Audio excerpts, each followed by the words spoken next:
real video, if you will, of actual roads that you can ride, whereas Zwift is kind of an animated version of that.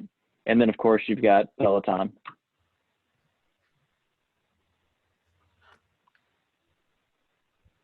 Awesome, awesome. Fabulous. Give me 1 second here. Stop sharing this. Do you want me to switch to this other slide, Eric? Sure, if you want. There you go.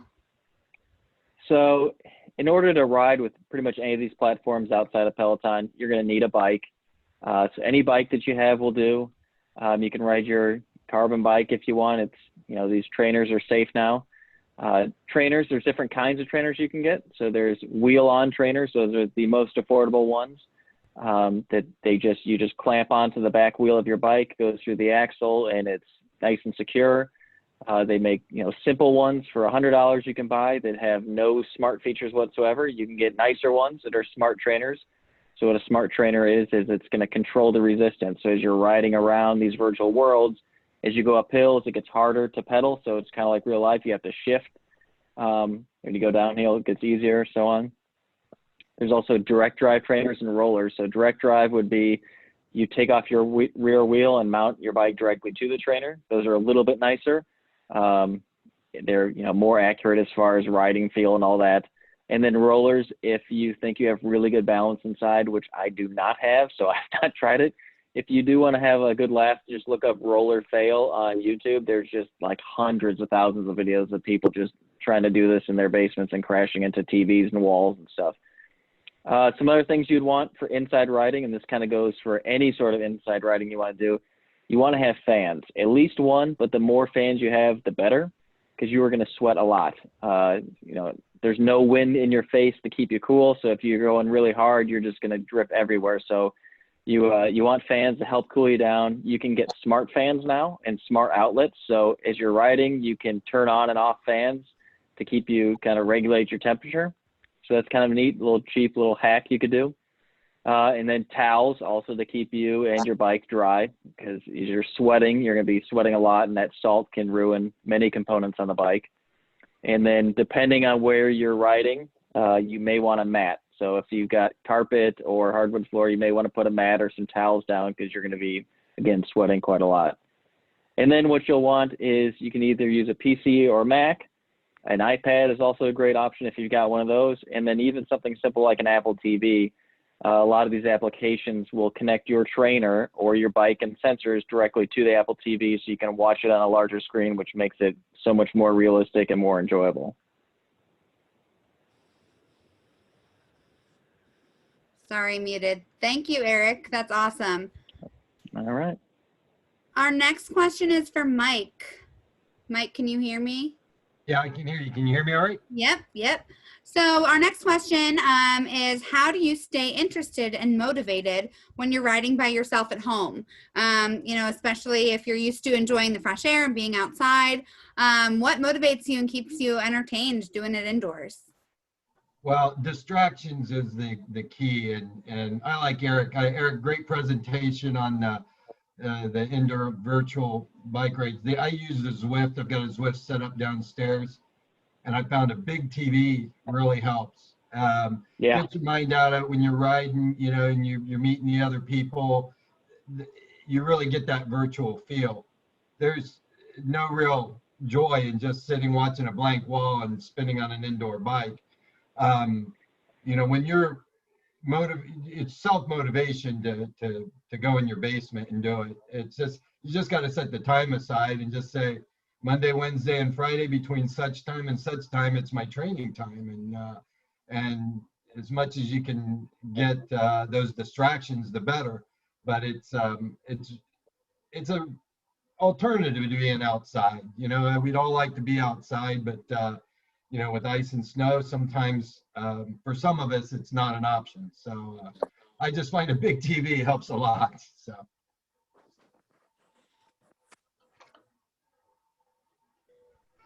Awesome. Let's see here. I've got people in the chat saying that they enjoy listening to music, watching movies when they're riding indoors. So some other ways, you know, to keep people interested. Scott says he likes to wear his headphones. And oh, someone is watching reruns of Law and Order. I would totally be right there with you, Eric. Oh my goodness. All right, so let's see. Mike, another one for you. How are spin classes different than riding on a trainer at home? What are some of those benefits? Well, obviously it's not a solo journey when you're in a cycle studio with other people. There's a big social component to it. Where I formerly taught at Lifetime, we have these gauges up on these screens, so you can see your telemetry, your RPMs, your cadence, your watts, and when you can see everybody else's as well. Now you have an option to tell the instructor, hey, I don't want my gauges up there. But once you see your buddy's gauges up there and he sees yours, it gets a little competitive sometimes. And so that's different. You do see on the Zwift on the inside, I noticed that, you know, I can see people on the right-hand column, you can see people coming up behind you and how fast they're riding. And I've had people come in behind me and kind of draft me for a while and then push by me, just like you're riding outside. So there is that competitive nature.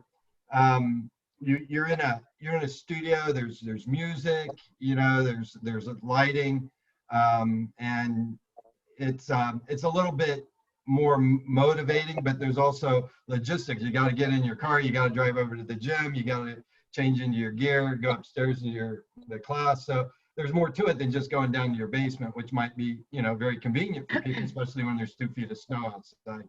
So I just find the social interaction piece going out there is much different, and a little bit of the competition, and the bikes, you know, a little bit different. You're not on your own bike, you're on a different bike. So that's a little different than being on a trainer where you still got your own bike set up. So, but it's all good. So that's the main difference. Awesome. And either Mike or Eric, do either of you guys have any experience during COVID going to like gyms or spin studios for any of their, you know, their classes or anything currently? Like, what are they doing to stay COVID safe? And do you recommend, you know, people giving that a shot if it's something that they're interested in? Well, Eric, I'll go first on that, since I still go to Lifetime at least 2 times a week, and I know they've taken very, very good precautions. They follow protocol. When you come in the building, you have to be wearing a mask. They take your temperature every time you come in. You have to continue to wear the mask through going into the locker room. When you get upstairs to the cycle studio, they've reduced the capacity. Instead of 50 bikes, there's only 25 bikes, so they get that social distance.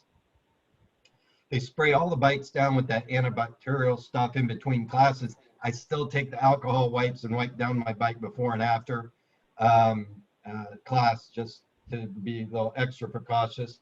And you really have to leave your mask on until you're really on the bike and you start pedaling. You're allowed to take your mask off while you're actively working.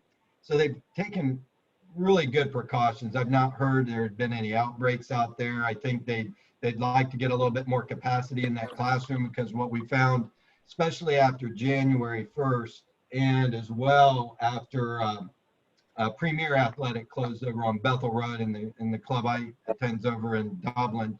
And with that closure, there's a lot of people, and these classes are just full every time, even the midweek classes, not just the Saturday and Sunday ones.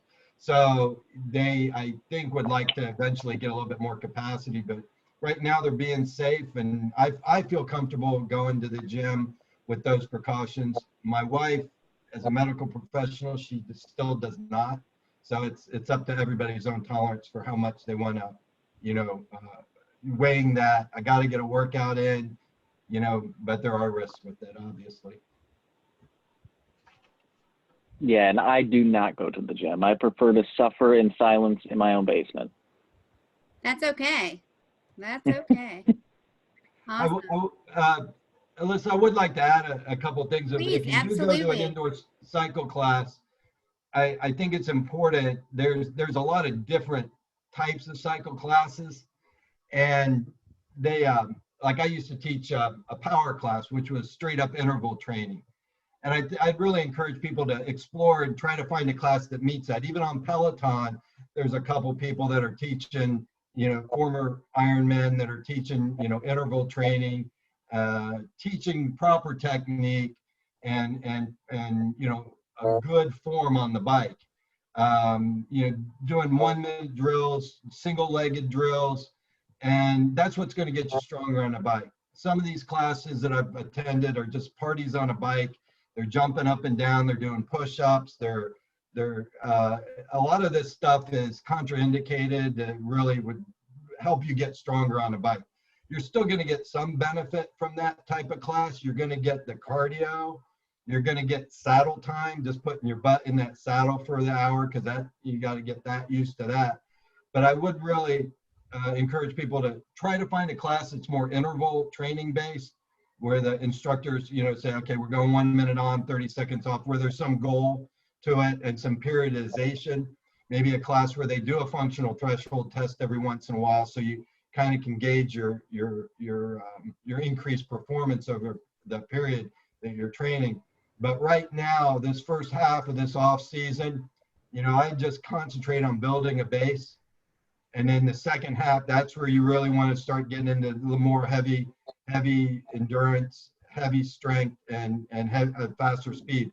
A lot of these cycle classes, they're just spinning very high cadence. And especially if you're just starting out, that is not really a good way to start, because you'll pull something for sure. And, I went to a class, not naming names around the town, but I mean, they're pedaling 120, 130 RPMs right out of the gate. And I'm like, whoa.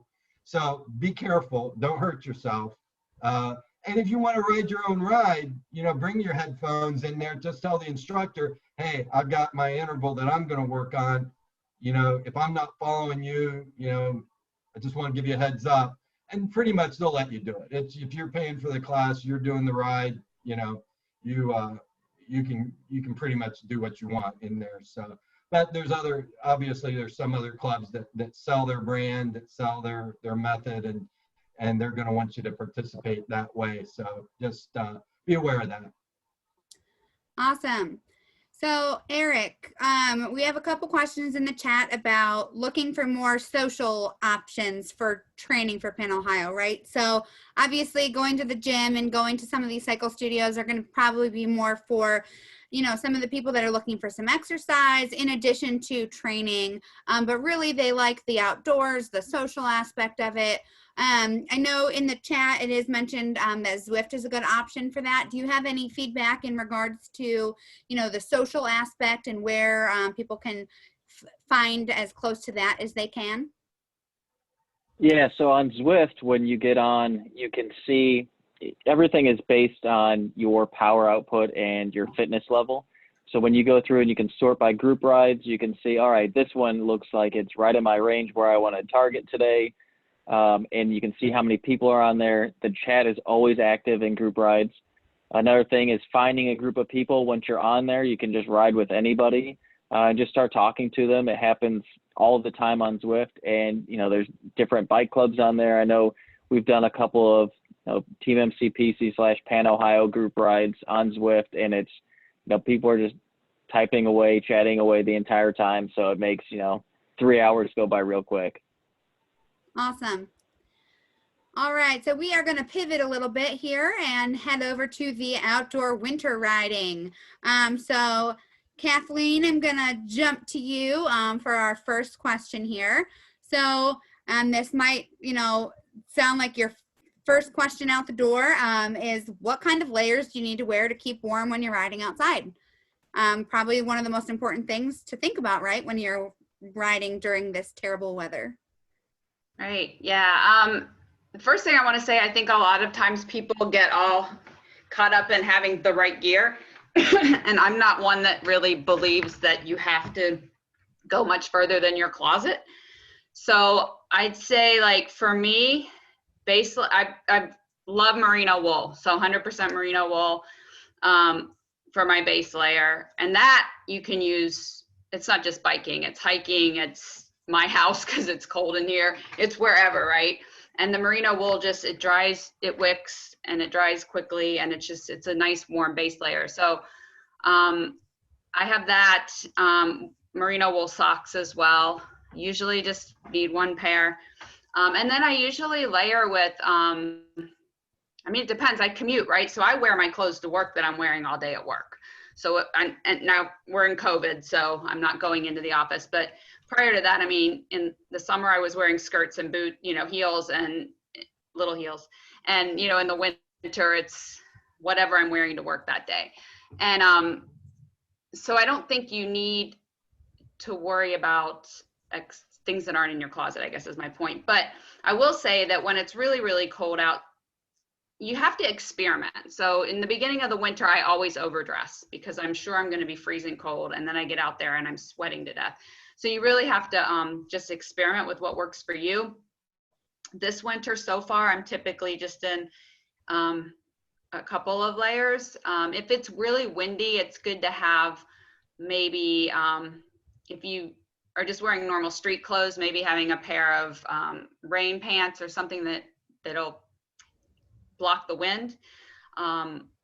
Or they make some bike pants too that have fleece that you can buy if that's more comfortable. But yeah, I have just like fleece second layer, and then I have a really good, well, you saw the picture. I just have a nice like jacket. That's a biking jacket. It's not super thick. I don't know if you can see that well. It was in some of the pictures. I wear this thing everywhere, and it's not super bulky or anything. Usually if it's like 30, 40 degrees or below, I add that. So I just would say experiment.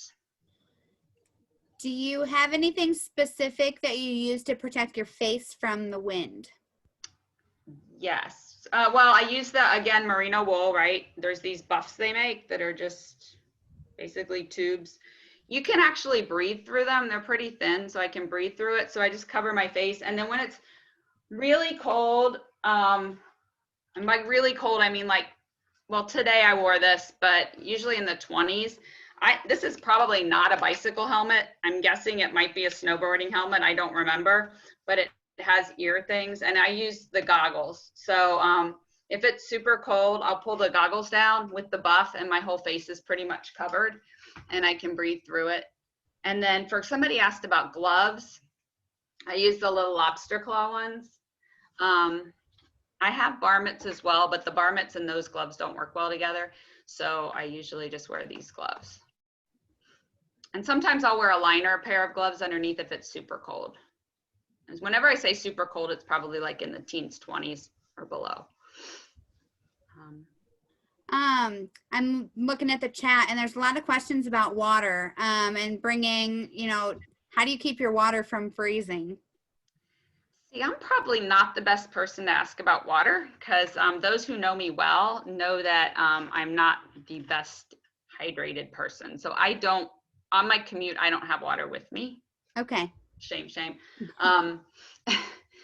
But on another note though, not water, but your cell phone, because I'll forget this. I have I don't remember where I got it, but you can heat it in the microwave and it stays warm. It keeps your cell phone warm when you're out in the really cold temperature, so your cell phone doesn't power down.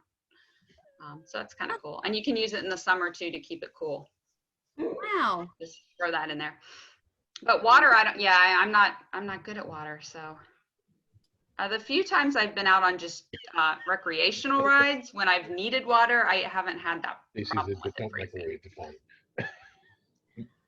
Awesome. Everyone's laughing because Stacy just reminded everybody not to microwave their phone, please. No phone microwave. Super important. Yeah, no, not the phone.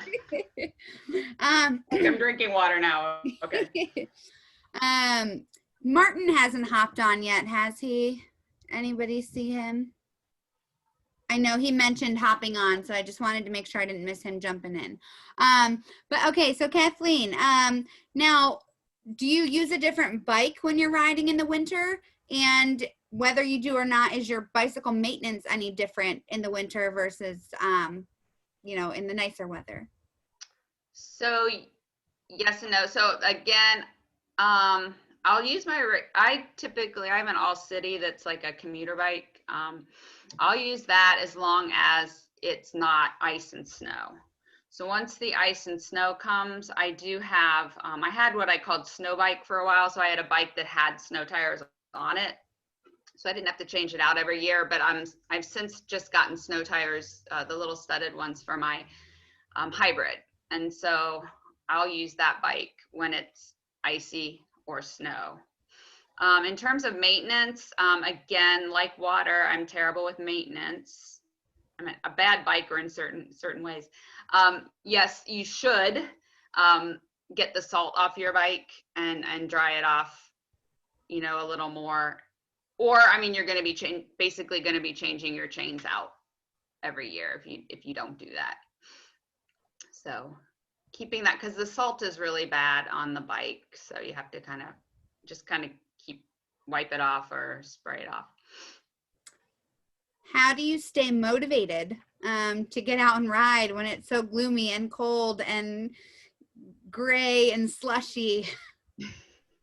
So that is I was thinking about this today on my ride, like what to tell you guys. It's really, really a mental game. I'd be lying if I said it wasn't mental. When I was commuting, I didn't really have a choice, you know, because I made the commitment to commute. So I just had to do it. I'm home now, so I had to start working that into my lunch hour. And ultimately, I feel better. So I know that once I get out, it's the getting out that's the mental part, right? Once you are out, it is amazing. Like gray, cold, it doesn't matter. It just feels good once you're out. It's psyching yourself to go out. So a lot of the times, I mean, now that we're working from home, if you're working from home, the only option I have to get outside sometimes is my bike. So if I don't do it, then I'm in my house for days at a time, and that's just not good for me mentally. So I remind myself of that. I remind myself that I know I'll feel better once I come in. I really did miss the commute once I came home because cycling's such a good stress reliever. It's really good for your mental health. So sometimes I have to just play mind games, you know. Sometimes it takes me till 3 p.m. to take my lunch break because I'm waiting for maybe sun to show up. And but ultimately when I get out there, it's beautiful. It feels good and it's beautiful. And I'm not an indoor cyclist at all. Like I ride, I can't think of it as exercise. I think Bill, you wrote something about that. Like I don't train. I don't like the idea. If I start making it exercise, I won't do it. So I have to figure out a way to be outside. And so I just push, I guess.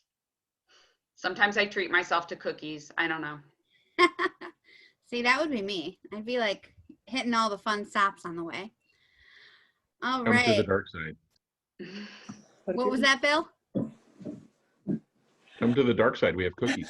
I'd like to add something to that, if I may. I want to brag on Kathleen a little bit because I think a lot of people are very into the training and the heart rates and the cadences, and that's awesome. And I love that it works for you. But I'm kind of like Kathleen. I've always had a hard time bringing myself around to that. And so cycling for me was always fun. But watching Kathleen as a rider, you know, Kathleen's a friend of mine, and, you know, I had the honor of being with her on her first century ride, her first Tawserve, which if you guys don't know Tawserve, it's a 2-day ride from Columbus to Portsmouth and back. So it's back-to-back centuries on 2 days, and her first Pan Ohio. And I remember before Tawserve, she was so nervous because she wasn't like this trained cyclist who did like a lot of super distance ride. And she totally crushed it. And it really showed me the value of that consistency of, you know, maybe you're not getting out for the long rides as often, but she was getting on her bike every single day for 20 or 30 miles. And that consistency really came out making her a strong rider in the end too. So I think one of the things I love about the Pan Ohio family is that we have so many different styles of riders here that there really is a place for anyone, no matter what kind of riding you do. And yeah, like I said, I really admired how strong Kathleen was just from her consistency day after day, even if she wasn't necessarily in a training program that works for a lot of other people. So find what works for you. Thanks. Yeah, and I think I was thinking about exactly that today when I was writing is, I did never train, but I think it's because I was riding every day. So stepping it up to ride the longer rides, I mean, I might not have been as fast or as strong as some people who did really hard training, but I could do it because I was just consistently riding. That's awesome. Thank you so much, Kathleen.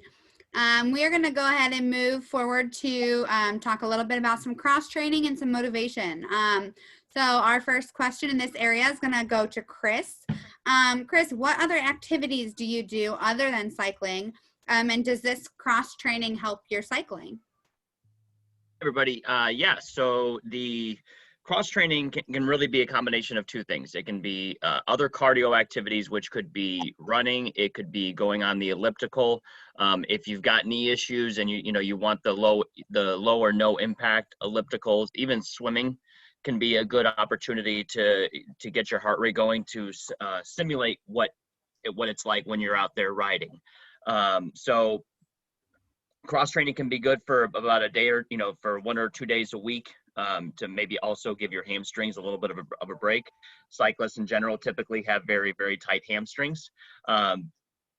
So I would say just make sure you're paying attention to that, and also, utilizing proper recovery tools like foam rollers. I don't know how many people utilize those, but especially for the lower back, after some longer rides, it's good to use that, and to pay attention to your IT band, to pay attention to your hamstrings, just to kind of roll them out a little bit more, just so you can stay injury free.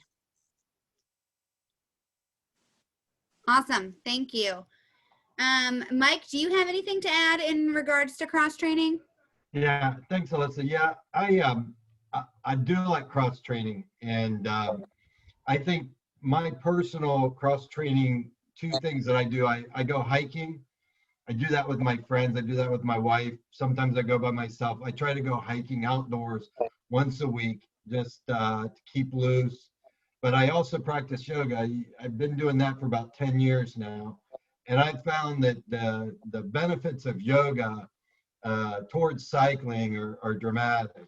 I mean, there's just 5 really, really good things. If you've never done yoga, a lot of people are afraid to try it. It's one of the best all around just stretches. I mean, it's just, you're basically moving. It's both static and dynamic stretching. It's all it is. But 5 really benefits of it that directly relate to cycling is, number one, it improves your core strength. And a strong core is what's needed to enable you for your endurance. So having a strong core, that is really critical. It helps with your neutral spine. We're bent over on that cycle so much, and the yoga really helps to realign that spine and get you in a better alignment. It helps you better focus. When you're in yoga, there's mind, body, spirit. You're really concentrating on some of these poses, and I found that it really helps with my concentration. And the mental acuity, decreases stress, and you're reducing the impact of muscular tension on the body. And the last one is, I think, one of the most important ones. It's more efficient breathing. Yoga is all about breathing. And I tell you, when you're getting done, the ability to breathe better while you're a cyclist, the efficiency and the performance, and it allows you to recover quicker after you've gone up one of those hills. So practice breathing is a really, really good thing for cyclists. So I'm a big proponent of yoga, and I like it. I think there's I think you can do it your whole life, and so I just would endorse that if someone ever wants to try it.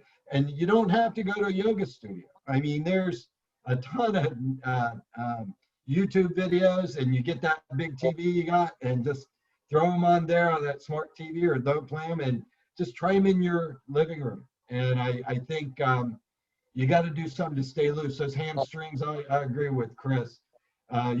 When you're the effort of cycling, if you're doing it correctly, your lower legs never really fully extended.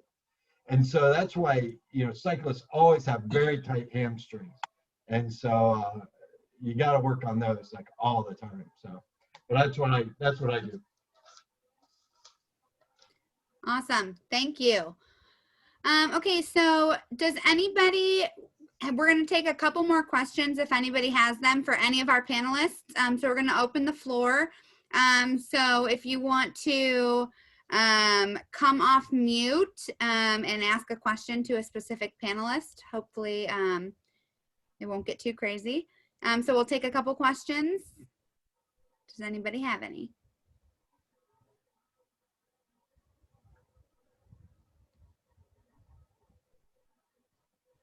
I just want to add too, as we go into that last question, remind people, if you're new to the POHR family tonight, if you could please shoot me a direct message through the chat and let me know who invited you tonight, so I make sure they get an extra entry. We will be doing that raffle for 5 incentive points at the end of this. So if you could shoot me a message if you're new, I'd appreciate it. And while anyone thinks of any last minute questions they may have, I will ask a question to all of our panelists tonight. What inspires you? What keeps you motivated? And, you know, how does it benefit you when you get to the springtime and you've been training all winter long?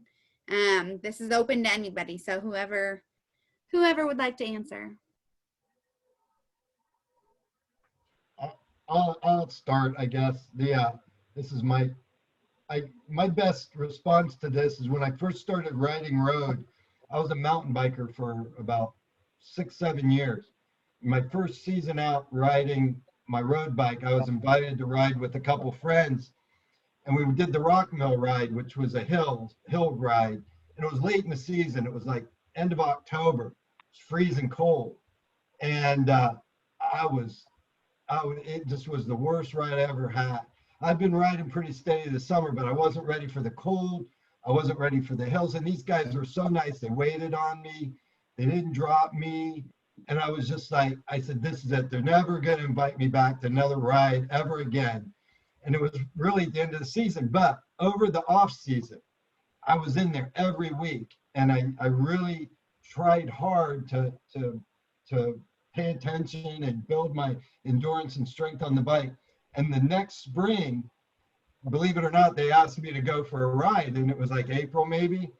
And we go out and we meet at the place and we start riding and we make a turn, and I kind of get out front, and I was just like, and I was hearing them all breathe, and I'm hearing all the chains going, and then all of a sudden I didn't hear anything. And then I look back and they're like a half a mile back. And those are the same two guys that were like, just 6 months before were really, I had to rely on them to wait for me. And so it does have it's whether you want to be catching up starting in March or April, or you want to be ready to go out of the gate and start doing the toss-serve ride, which is the, 100 miles, 2 days in a row, so 200. And you want to do the GOBA and all these things before POHR. Not many of us can just dust off the bike and jump on it and ride 328 miles. I mean, you do need some training. So I agree with the comments. There is plenty of time for outside training, and but I do think it really, really helps to get a jump on it during the off season. Alyssa, I'll go next, and I really think it comes down to setting some goals. I have been a fundraising athlete for 15 years. So no matter what race I was doing, it was, fundraising for a cause that was always something bigger than myself. So that was always one way to stay motivated. And then it's just about setting goals for what type of experience you want to have. There have been races and rides that I've done where the goal was simply to finish, or the goal was to finish with a minimal amount of pain. And then it gradually started to say, okay, I not only do I want to finish, but I want to get faster. I want to get stronger. And so writing down those goals and then making sure that you've got, an appropriate plan to get you there. I've got a great coach that I work with here, and there's lots of good tools and resources out there. I highly recommend and echo what Michael was saying about yoga. That dedicated 45 to 60 minutes of stretching, even if it's just once a week, it's probably the most stretching I'm going to do in the entire week is in that 1 hour of yoga. But it's just keeping your eyes and your mind set on the end goal for your experience. And I'm reading through the chat. I feel like I'm kind of the different rider here, so I'm going to chime in. My goal oftentimes is just to get out. And if I can mentally like do that, because I'm outside, I'm not inside, but like just get out and say, I'm just going to do a mile. Just I need to get out. Once I get out, I'll do more. But I'm just happy with myself if I get out in the winter. If you're an outdoor rider, like if you want to ride outdoors, like don't feel like you have to get out and ride 50 miles or something like that. Just challenge yourself to do a mile. Like Brian had the great winter challenge that I joined several years, and the goal was to ride a mile a day to get points. And almost always, if I got out for the mile, I was out for 10. You you just have to get out. But having even like for me, I'm more easily motivated by just allowing myself to be happy that I'm doing something rather than have to do something that is going to keep me from doing anything. Does that make sense? Yep, that's awesome. Yeah, and I would say the hardest part is just starting it. So just setting a plan and just saying, all right, I'm going to do 50 miles a week on Zwift, and forcing yourself to, rather than sitting on the couch and watching TV, just realize, well, instead of doing this for an hour, I could be riding my bike for an hour, going as hard or as slow as I want to. But at least you're doing it. And then once you get the hang of it, you get the first few weeks out of the way, then it becomes enjoyable and you can go from there. Guys, my ideas on training is this. Every mile that you put in on the trainer or in training, every hour that you do is going to make those 328 miles in July that much more easier, more enjoyable, and you won't be fighting it. And so you put in the hard work now and the suffering so that you can enjoy that piece. That's how I kind of look at it, because I love to look around. I love to see and talk to people while I'm on the Pan Ohio. And so I kind of put in the work so that I can enjoy that. And so that's how I look at it. If I could jump in, I think the key thing, if you get to my age, you don't want to get out of shape. All right. And because then it's sure as hell is very hard to get back into shape. I'm not 20 anymore. My next birthday is 70. So the key in the winter is just sort of to stay reasonably in shape, and whatever you do and sort of enjoy it. You can walk, you can jog outside, you can cross country ski. I do that. You can ride when you can, or you ride indoors, and just stay reasonably in shape. So then when the spring comes, you're not starting at zero or negative. So I think that's the right attitude to have. You don't have to be, break speed records or anything, but just stay reasonably fit, and obviously stretching is good. But I think that's a good approach. It works for me. Hey, this is Brent. I would definitely say what Dan said is probably the best way you can take care of yourself, and also get a buddy. Get somebody who's going to support you from the Pan Ohio Hope Ride family. Get somebody, a friend, a coach, somebody that's trying to do this as well. And it's not being accountable. It's about encouraging each other and getting to brag. Hey, I did, my first hour ride yesterday. I went outside and braved the cold. And having somebody that you can partner with to kind of keep tabs on, to get you through, oh, I didn't ride at all this week. Don't worry.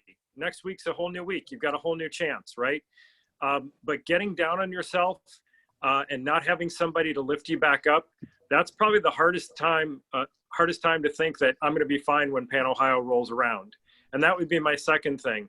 If you ever need motivation, think about how amazing Pan Ohio is going to be if, like everybody on the panel, all great advice said, You put the time in now. You're going to have a great ride, and that's really what we're all looking forward to.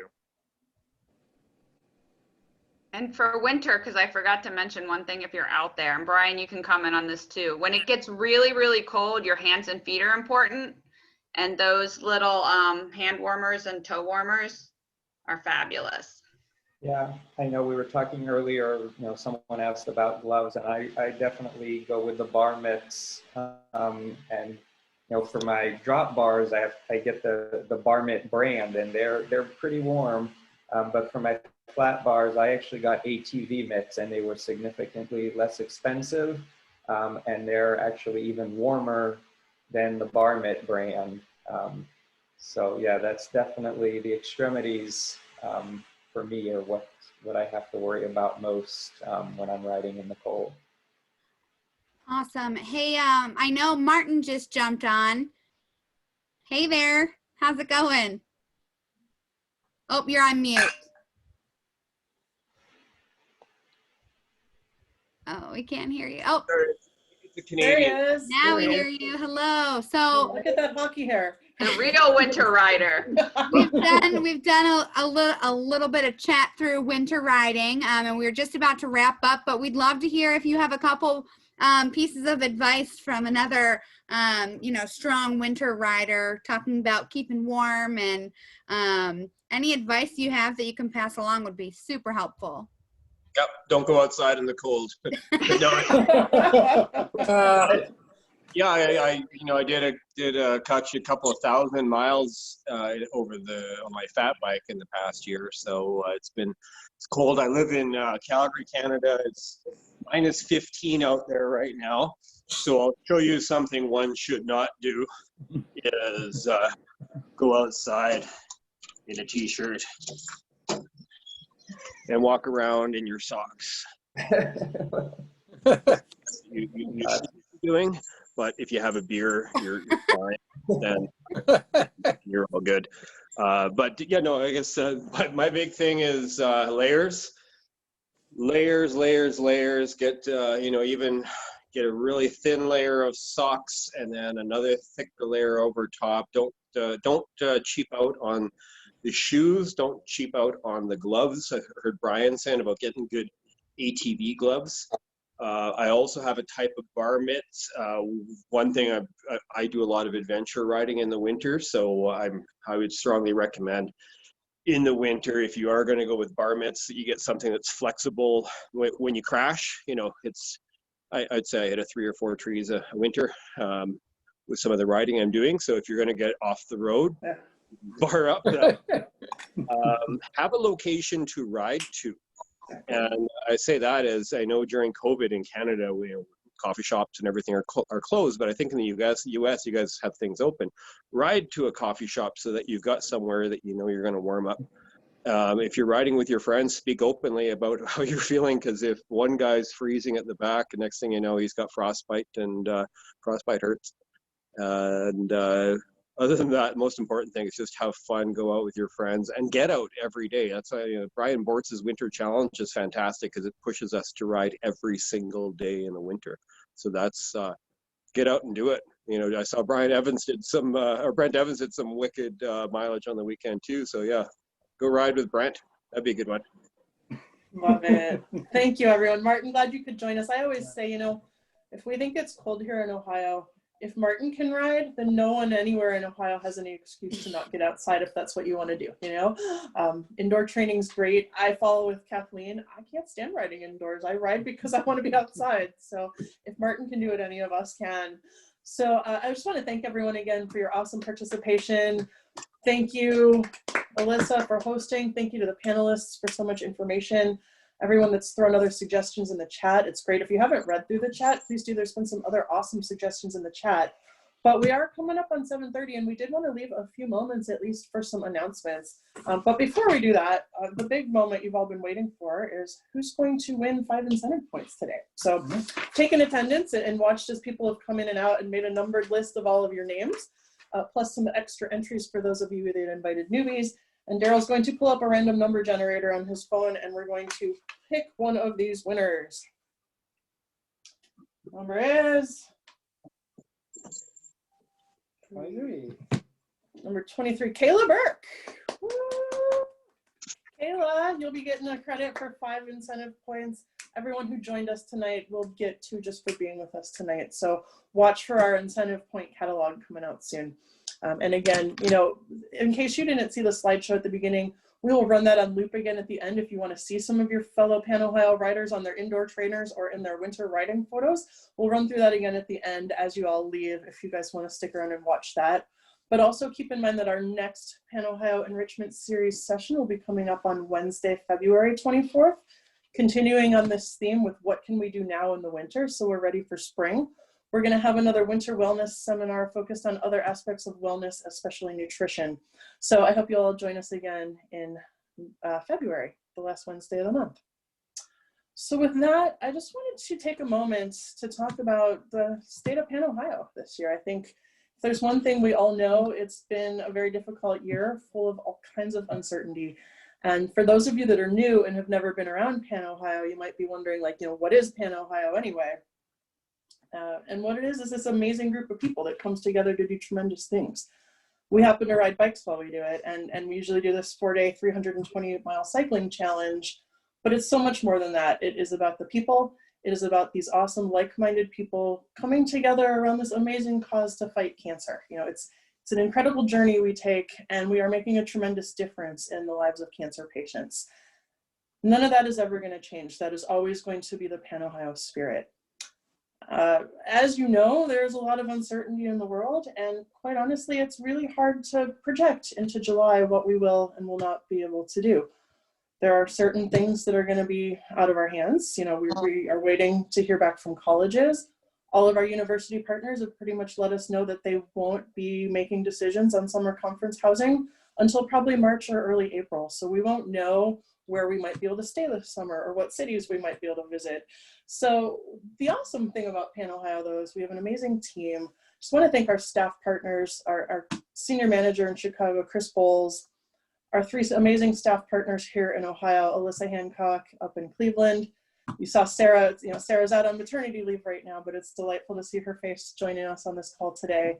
And also, if you would take a moment, if you don't mind, thinking of Kristen Hudson and her family today.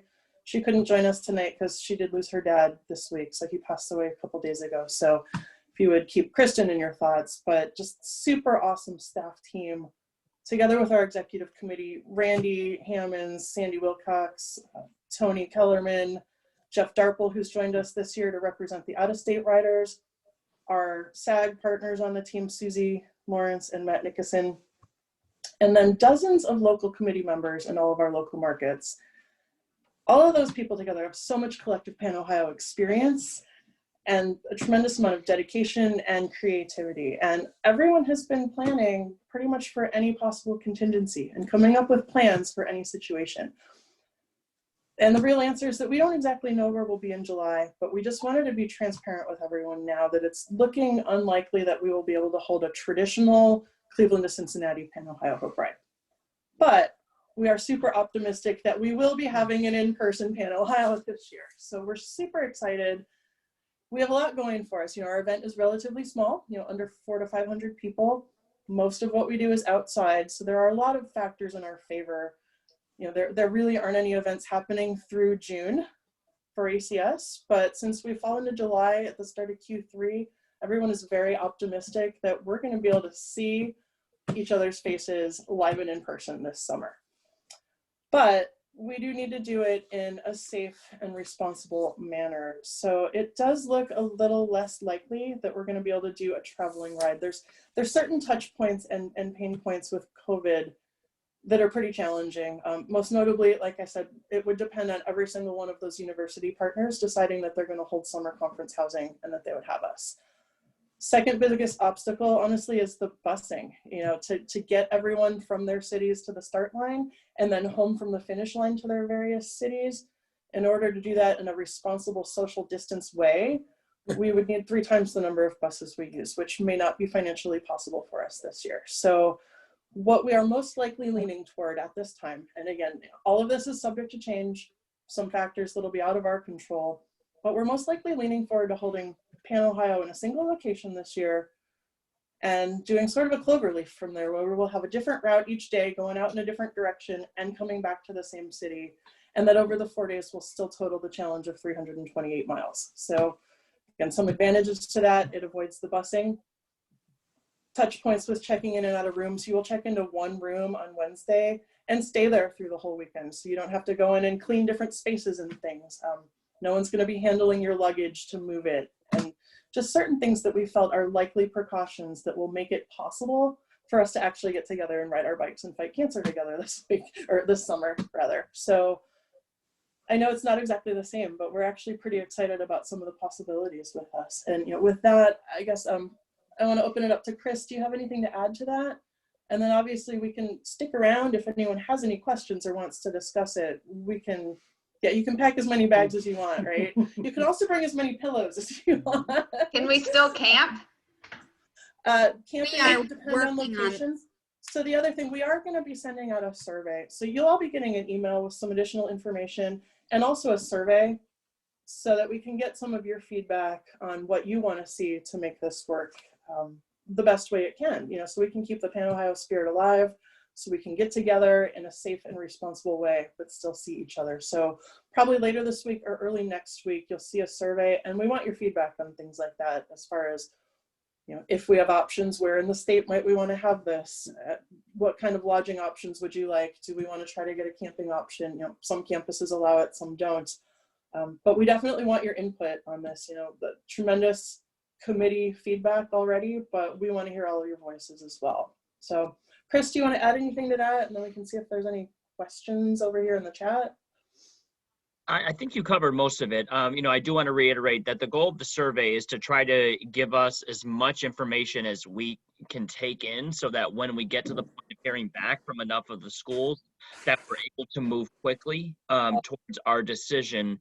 And then really from that point on, the hope is that the public health landscape will just continue to improve. Obviously, if things take a bad turn later in the spring or into early summer, we're going to have to adjust accordingly. But we can't wait forever to plan Pan Ohio. And so we're just kind of getting closer to a point of wanting to be able to take action. And as Stacy mentioned, some decisions are going to be made for us by the location that we end up at, as well as what additional COVID precautions those schools are going to require guests to abide by. So we just want to be as transparent with you, and we're going to be relying, just like any other business that is kind of opening its doors a little bit more to people, we're going to be asking people to abide by the COVID precautions and additional steps that are going to be necessary in order for us to keep everybody safe and make sure that the event is able to go on.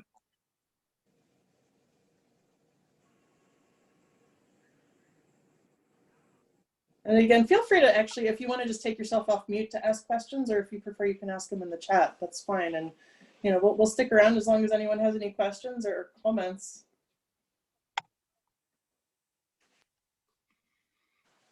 You can all digest that for a while, and we welcome your comments on your survey that you're going to take next week too.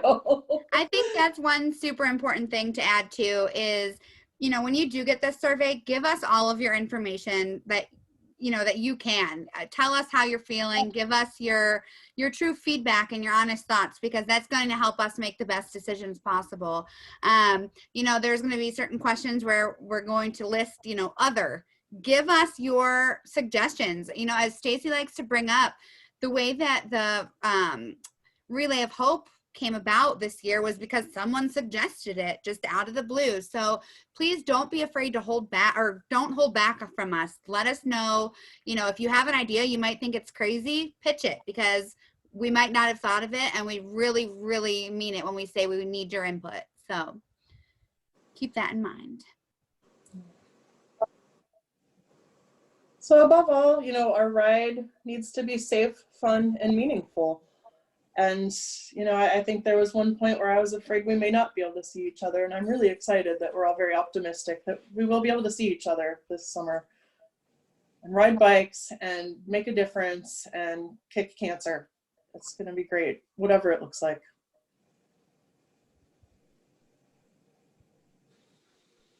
I'm not seeing anything else in the chat.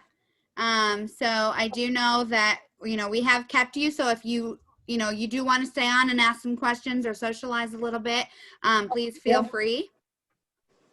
But we don't want to, you know, keep anyone as well. So if you need to go, thank you so much for joining us. We really appreciate it and look forward to seeing you next month. You want to roll the slides again in case anyone missed them at the beginning? You got it. We can all hang out and chat.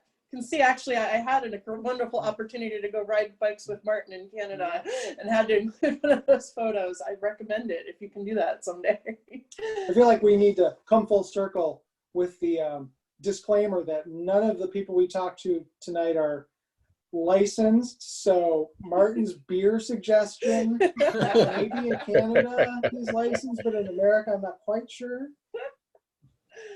I think we should start doing a Pan Ohio Canada in December or January. I think that would be awesome. Martin, do you have that Will be video beer about involved.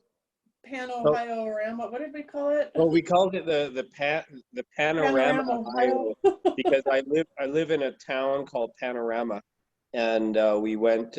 Stacy at that point, I did my longest ever fat bike ride that day with Stacy. That was at that point. I think we did about 60 kilometers or something like that, which was at that point my longest. So yeah, congrats on that. Stacy was a beat after that, all that training in Canada. She came back and killed it in Ohio that winter. It's also the secret of training at high elevation, and you come back and Ohio feels easy and flat. Yeah, it was all the hills that we did. It was, you know, we were hills. Martin, you live in the Rocky Mountains. We did good. No, that was super fun. So, you know, I'm all over that, Bill, for what you said, doing a Canadian version in November. Why not? I live in a ski resort which is empty in November, but there's snow, so there's going to be tons and tons of hotel rooms available for cheap. Why not? Great. That's a great point when the ski resort's closed. Yeah. Bill, that picture on the right was up there in Panorama. Yeah, cool. Yeah, I've skied Banff twice, but never biked up there. I'm looking forward to it. Yeah, no, it's and even in the summertime, you know, come on up and make that stuff happen, because it's pretty awesome. Well, looking at all these pictures reminds me I got my calendar today. Did anybody else get theirs? Congratulations. It only took 6 weeks for the mail to come through. Still waiting on mine. Yeah, I haven't gotten mine yet either. Yeah. Oh, waiting. I got Martin. my Kohl's Christmas. I like the frozen eyebrows, Martin. The frozen eyebrow one, that was minus 33 degrees. I rode to work that day. And the eyelashes too. Yeah, it was probably only minus 33 Celsius, so it's really not that cold. It's right, exactly. That's only like That's minus what, 25 Fahrenheit or something. Well, minus 40 Celsius and minus 40 Fahrenheit are the same, so it's pretty cold. Yeah. That was my coldest ride that day, that it was 7 degrees on this ride when we started. It's an annual event. What's that one? That's Hatterick. Yeah. Oh, The okay. Hocking Adina ride that from Nelsonville to Athens. Yeah. There's that's so Martin. Stacy and I that day. There's our big fat bike day. That was a good day. I mean, the road was, you could see the road that day. It wasn't ice covered. Why did it do that? I don't know. That's the thing, riding outside too. This just reminded me, because when you're on fat bikes or if you're on hybrids with studded tires, you're not going to go as fast. So you got to kind of keep in mind too that that's okay.